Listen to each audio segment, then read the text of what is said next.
Hello, everyone. This is Charles Harper. Wanted to go over what we talked about in today's newsletter, if you haven't seen it already, and that was that in in this week's PLR package, we made sure to kind of go over what I call some of the boring parts of YouTube. But those parts are really necessary for you to explain to your customer. Um, it, the fact that you really do want to kind of control that YouTube homepage and what is your profile, because not everybody is going to use YouTube the same. Not everybody's going to try to get instant traffic. Some people are just going to put some videos on there and they're going to create a profile. And so because of that, some small businesses just really need to make sure that that page is right, that they need to make sure that the videos that are there reflect what it is they want to say about their company. And that's why those videos are really important. And you might want to emphasize that, when you're selling the course or even when you're trying to educate your customers about what it is they need to do with this course. Yes, we went over things like reaction style videos and other things like that, which are more technical and really will help them. But if you understand what we were trying to do with those, the what I call the boring parts, those homepage videos, managing that portion, that's why.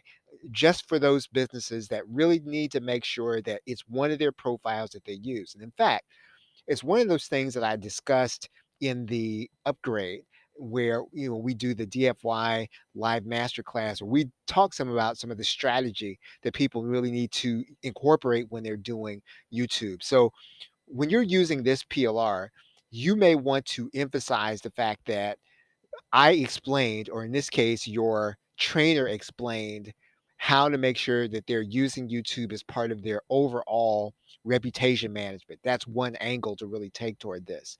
And of course, it'll be expanded upon. If you have the live masterclass, they'll understand the strategy, all of the way through. And that's really it for today. One other thing that I did want to say was I've been kind of thinking about this whole idea and about having software, which I talk about often. And I just really want to encourage you that, you know, just because, you see, software sitting on your hard drive, or, a software program comes out, or there's a new innovation, that doesn't necessarily mean you have to do it. And sometimes it pays to be last when there's an innovation. Sometimes it pays to be last on the curve, and not just to see if it needs to be bug tested, but really if it fits into your overall your overall process, and it really does lead to you being more profitable, then yeah, I think that it's something you can start looking at to incorporate it. But don't be biased by the basic assumption people operate under, and I do it myself too. So I'm not, trying to make myself better than anybody, is that all technology, all progress, everything that's released that is done by somebody we trust is a good thing. And I'm saying here to you to say that it doesn't, not only is it not always a good thing, sometimes it's not even a good thing for you in your business. And sometimes you just don't need it.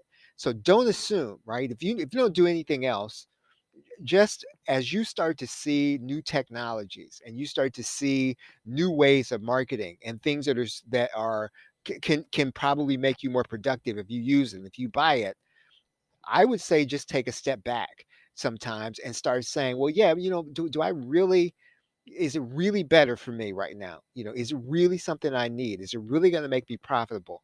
And it does come back to those, principles that we talked about that I use from, the theory of constraints, Elihu Goldratt, which I talk about, in some of our past training. Um, you want to start incorporating a new technology, when it diminishes a limitation that you have, and that the changes you have to make in the system that you're trying to use in order to be profitable, that they're not too great. Because if you got to make too many changes in order to incorporate this new technology, even if it makes you more profitable, you may be better off waiting until either you've got somebody who can implement it, or you feel like it's the right time, or it's the right time in your business, to order to do that. So, uh, uh, just something that I've been thinking about as I watch our industry. I think that we are gravitating toward looking at software products now that are created by reputable people, and that they do what they say they're going to do. And I really say this all the time. That's a wrong that's a wrong way of making a decision about whether or not you're going to use software. So with that, that's about it. It's been about 5 minutes, and tomorrow, I'm gonna be sending out a tutorial that'll show you something, as to how you're gonna market your PLR. We'll continue to talk about YouTube Marketing Playbook. You can get YouTube Marketing Playbook, depending on when you're hearing this, at theplrshow.com/YTMP. If the launch is over for some reason, you can go to harperacademy.com/YTMP. You can get YouTube Marketing Playbook if for some reason, the launch ends and you didn't get the right pricing. Okay, so thanks everybody. Have a great day and a pleasant tomorrow. Take care.